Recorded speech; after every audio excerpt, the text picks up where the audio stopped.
Whether you just walked across a stage in a cap or gown, or you just got your real first paycheck, something is about to happen to your money that nobody warned you about. And if you make a few specific decisions in the next 30 to 90 days, you will be years ahead of where most people are.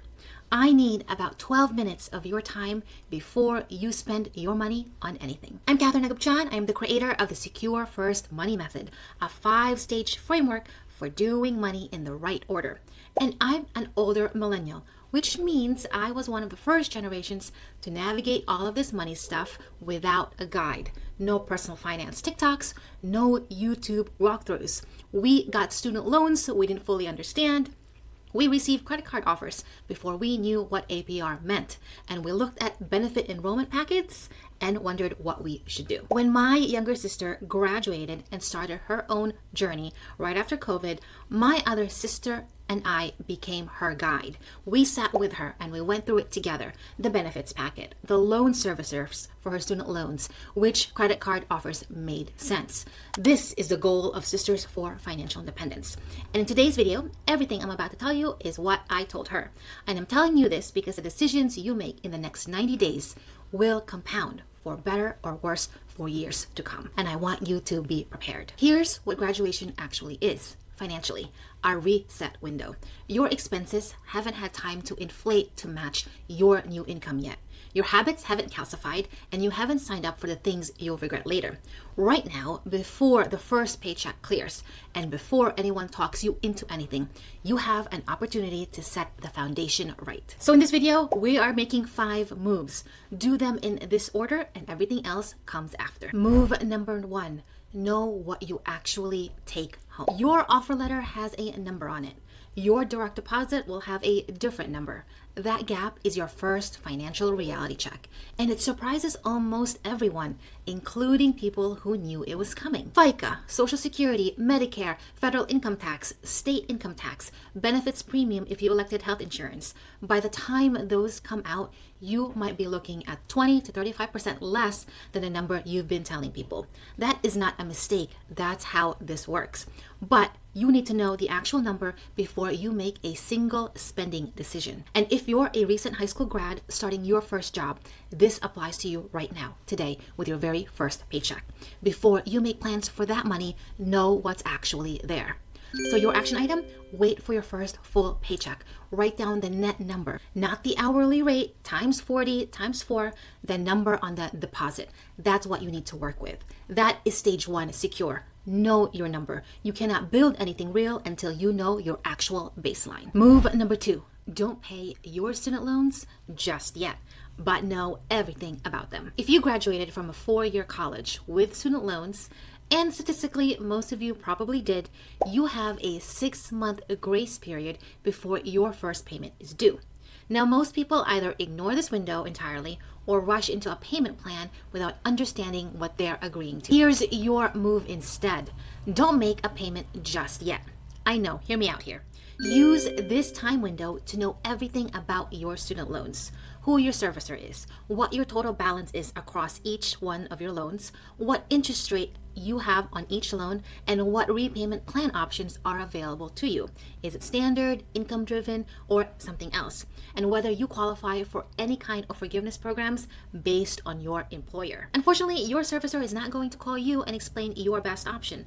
They'll explain the default option. And the difference between the right payment plan and the wrong one can be tens of thousands of dollars over the life of the loan. And that decision gets made in this 6-month window, whether you're paying attention or not. Now, as an older sister, I don't want your student loans hanging over your head more than it needs to. I have a whole video series on student loan payoff strategies that goes deep on all of this, including the approaches that actually move the needle. And it's one of the most watched videos on this channel for a reason. I've linked it in the description as well as in the card right here. I know student loans feel far away right now. You just graduated. The grace period feels like breathing room. And it is, but it's also the most important planning window you have. Move number 3, make your benefits elections count. If you're starting a corporate job, your employer will give you 30 days to make your benefits elections. Most people spend about 20 minutes on this. I want you to spend a little bit more time on it. There There are three things that matter most in your first benefits enrollment, and all of them will help you with your money. The first one is health insurance. Now, don't default to the most expensive plan because it feels the safest.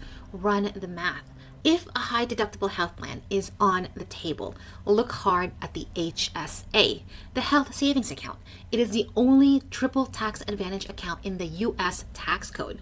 Contributions go in pre-tax, they grow tax-free, and come out tax-free for qualified medical expenses. This is one of the most underused accounts in personal finance, and you have access to it right now. As a young, healthy individual, opting for a high deductible health plan and putting money into an HSA can supercharge your savings and health funds, but you need to do the math with your situation, not just pick the familiar sounding option. The next benefit that you should consider is a 401k, at minimum the match. So if your employer matches your 401k contributions, and many of them do, contribute at least enough to get the full match on day one. An employer match is the closest thing to an instant 50 to 100% return on your money. It's also part of your compensation. If you don't take advantage of the matching contribution, you are literally leaving real money on the table. And if you're a high school grad starting at a company that offers benefits, even part-time benefits, go through this same checklist. It applies to you too. Before we move on, I want to say something about investing, because there's a lot of personal finance content out there pushing young people to invest aggressively before anything else is in place. And I totally understand the appeal. Compound interest is real, and starting early matters. But here's what the advice leaves out.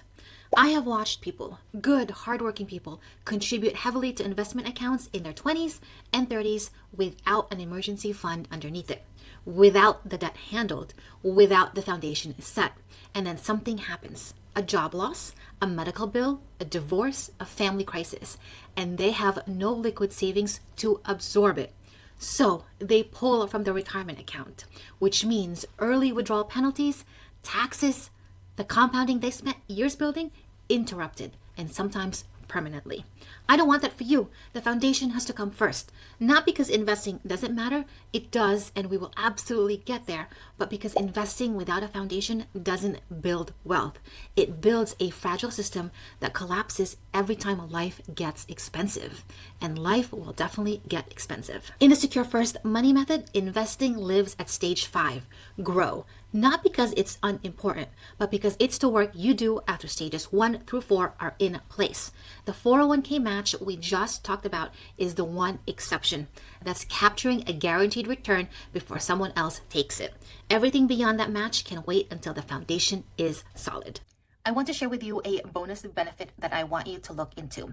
It is a tuition reimbursement program or a student loan assistance program. And it basically allows your employer to help you with tuition reimbursement or your student loans. Now, I had the opportunity to take advantage of the tuition reimbursement program, and I went to get my master's on company dime.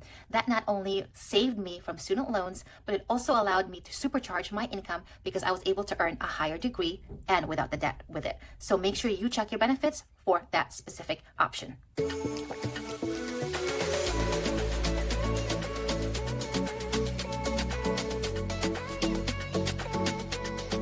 Move number 4, learn about credit cards before you get one. This is the advice I feel most strongly about. The credit card offers are coming, and they're already probably in your campus mailbox, in your email, in your social feed. Build your credit, earn points, 0% intro APR. They are designed to reach you at exactly this moment when your income is new and your financial habits aren't set yet. And here's what I want you to know. Some of the most watched videos here at Sisters for Fi are about paying off credit card debt, getting out of it, understanding how the interest works, and finding the strategies that actually move the balance down. Those videos exist because a lot of people, smart people, people who thought they were being responsible, got into credit card debt in their 20s and spent years getting out, me included. I would rather you spend one afternoon understanding how credit cards work than spend years paying it off. So I want you to learn about how interest rate works. I want you to understand your APR before you swipe. I want you to understand what happens to your grace period the minute you carry a balance. I want you to understand that points are a retention mechanism before there are reward. And I want you to understand that the minimum monthly payment is not a payment plan. I have a video on all of this, the credit card statement, how interest is calculated, the habits that cost you the most. Links are going to be in this description. Go watch those first before you apply for anything. And if you're already carrying credit card debt, if you found this video a little too late for this particular move, that's okay. You are not starting over. You're starting from here. And my video on paying off credit card debt is also linked below. That is where you go next. And move number 5, your last move. Set the system before your spending starts. This last move is the one that makes all the others stick. And it needs to happen before the money starts feeling normal. Right now, before your expenses have inflated to match your income, you have a window. The rent is what it is, the groceries are what they are, but the lifestyle hasn't expanded yet. This is the easiest moment you will ever have to get a simplified financial system because there isn't much yet to set up. And here's what that simple system looks like. One checking account where your paycheck lands and your bills are paid. One separate high-yield savings account for an emergency fund and other long-term savings. Autopay is on for every fixed expenses. Do that now so that you reduce the mental load of managing your money. Lifestyle inflation is the invisible tax on new income. It doesn't announce itself. It happens gradually. The nicer apartment, the car upgrade, the subscriptions that accumulate, the dining out that becomes the norm. By the time you notice it, it's already happened. And what felt like a significant income increase has somehow resulted in the same financial pressure you felt before. The simple system you set in the first 90 days is the system you'll have in year 3. Set it simple from the very beginning. It is infinitely easier to keep a system simple rather than to simplify a complicated one later. That's the whole lesson of stage 2.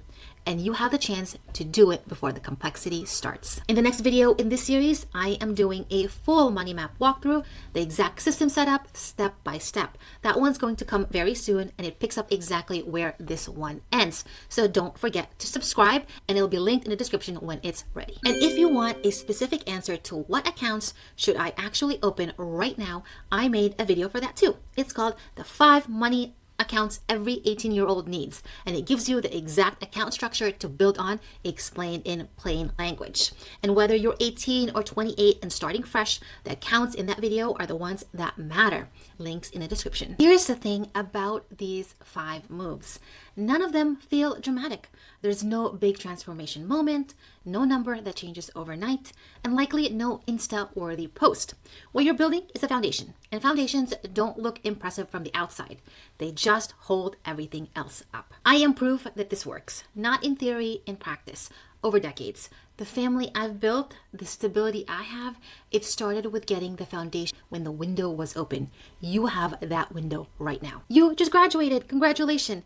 Everything feels possible right now, and it should. I'm not here to slow that down. I'm here to make sure the financial decisions you make in the next 90 days match the life you want to build. 5 moves. Start with move 1 today and go from there. Thanks so much for joining me here today at Sisters for Financial Independence. These videos will help you continue your personal finance journey, and I will see you in the next video. Bye!